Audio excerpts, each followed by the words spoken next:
নমস্কার বন্ধুরা, আপনারা দেখছেন রুমার হেসেল। আপনাদের সঙ্গে আমি রুমা। শুরুতে নজর রাখি যে আজকে রুমার হেসেলে কী তৈরি হচ্ছে। আজ রুমার হেসেলে তৈরি হচ্ছে সন্ধ্যাবেলা চা কফির সঙ্গে খাবার জন্য চটজলদি মুচমুচে একটি স্ন্যাক্সের রেসিপি। ঘরে থাকা সাধারণ জিনিস দিয়েই তৈরি হয়ে যাবে। আর ডিম খেতে আমরা সকলে খুবই পছন্দ করি, তাই ডিম দিয়েই তৈরি করব এগ পকেটের রেসিপি। বানানোও যেমন সহজ আর খেতেও দারুণ স্বাদের হয়। কিভাবে বানিয়ে নেব এই এগ পকেট দেখে নেওয়া যাক আজকে আমার এই ভিডিওটিতে।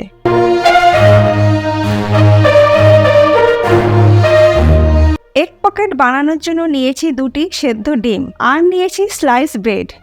আপনারা যে কটা এগ পকেট বানাবেন সেই কটা ব্রেড অবশ্যই ব্যবহার করবেন। প্রথমে আমি একটা রোলিং পিনের সাহায্যে স্লাইস ব্রেডগুলোকে ভালো করে বেলে নেব। ব্রেডগুলোকে একটু পাতলা করে বেলতে হবে, যাতে পরবর্তী সময়ে ব্রেডগুলো ফোল্ড করতে সুবিধে হয়। ব্রেডটা আমি খুব ভালো করে পাতলা করে বেলে নিয়েছি। এবার ব্রেডের ধারগুলো একটা ছুরির সাহায্যে কেটে বাদ দিয়ে দেব।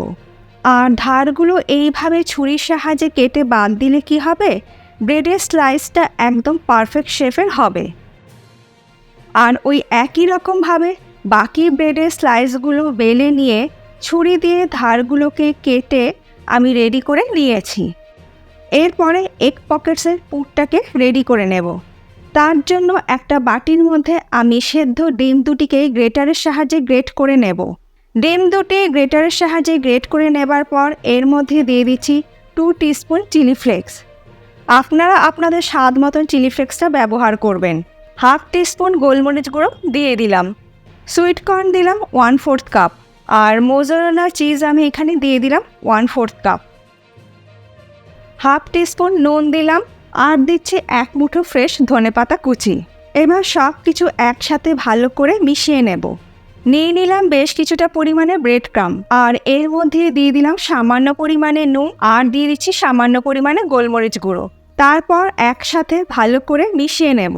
এরপরে একটা আলাদা বাটির মধ্যে নিয়ে নিলাম 1.5 টেবিল স্পুন ময়দা আর 1 টেবিল স্পুন কর্নফ্লাওয়ার। আর এই ময়দা আর কর্নফ্লাওয়ারের মধ্যেও সামান্য পরিমাণে নুন ও গোলমরিচের গুঁড়ো দিয়ে মিশিয়ে নিয়ে তারপরে জল দিয়ে একটা পাতলা ব্যাটার তৈরি করে নিতে হবে। ব্যাটারটা ঘন করার প্রয়োজন নেই, পাতলা ব্যাটার তৈরি করলেই হবে। ব্যাটারটা আমি পাতলা করে গুলে নিয়েছি। এবার আমি এগ পকেটসগুলোকে তৈরি করে নেব। একটা বেলে নেওয়া স্লাইস ব্রেড আমি নিয়েছি। এবার স্লাইস ব্রেডের মাঝখানে ডিমের যে পুরটা তৈরি করে রেখেছিলাম সেই পুরটার থেকে কিছুটা পরিমাণে পুর দিয়ে ব্রেডটাকে ফোল্ড করে নিয়ে হাত দিয়ে চেপে দিতে হবে। তারপরে ব্যাটারে ডিপ করে নিয়ে ব্রেড ক্রাম্ব দিয়ে ভালো করে কোট করে নিতে হবে। ব্রেড ক্রাম্ব দিয়ে উল্টে পাল্টে দুদিকেই ভালো করে কোট করে নিতে হবে। আর এই একই রকমভাবে সব কটা এগ পকেটস আমি তৈরি করে নেব। আর এইভাবে এগ পকেটস বানিয়ে আপনারা কোনো এয়ারটাইট কন্টেনারের মধ্যে ভরে নর্মাল ফ্রিজে 2 থেকে 3 দিন স্টোর করে রাখতে পারেন।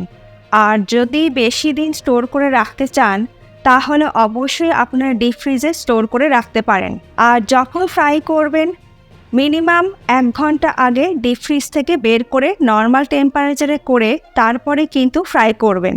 ব্রেড ক্রাম্ব দিয়ে কোট করে নেবার পর 2 হাতে তালু দিয়ে ভালো করে চেপে নিয়ে আমি এগ পকেটসগুলোকে শেপ দিয়ে নিলাম।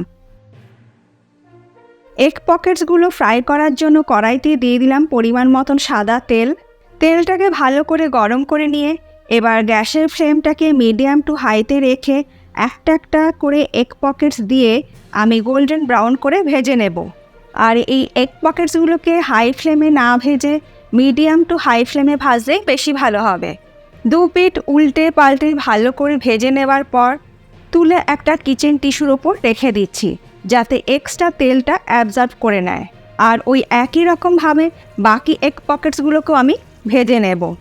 ভেজে নেওয়া এগ পকেটসগুলো সার্ভ করছি টমেটো কেচাপ আর মেয়োনিজের সঙ্গে। যে কোনো দিন সন্ধ্যের সময় কিন্তু চা কফির সঙ্গে চটজলদি আপনারা এটা বানিয়ে নিতে পারেন।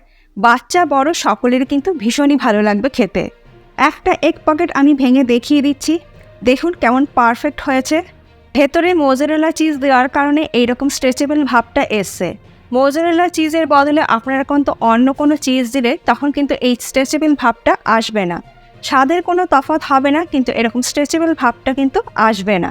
আশা করি আজকে আমার এই রেসিপিটা আপনাদের ভীষণই ভালো লাগলো। আর কদিন আগে আমি আপনাদের সঙ্গে পমফ্রেট মাছের পাতুরি রেসিপি শেয়ার করেছিলাম। যারা দেখেননি পাশেই আছে, একবার দেখে নিতে পারেন। আশা করি এই রেসিপিটার মতো ওই রেসিপিটা আপনাদের ভীষণই ভালো লাগবে।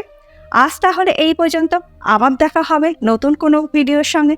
ভালো থাকবেন, সুস্থ থাকবেন, ধন্যবাদ।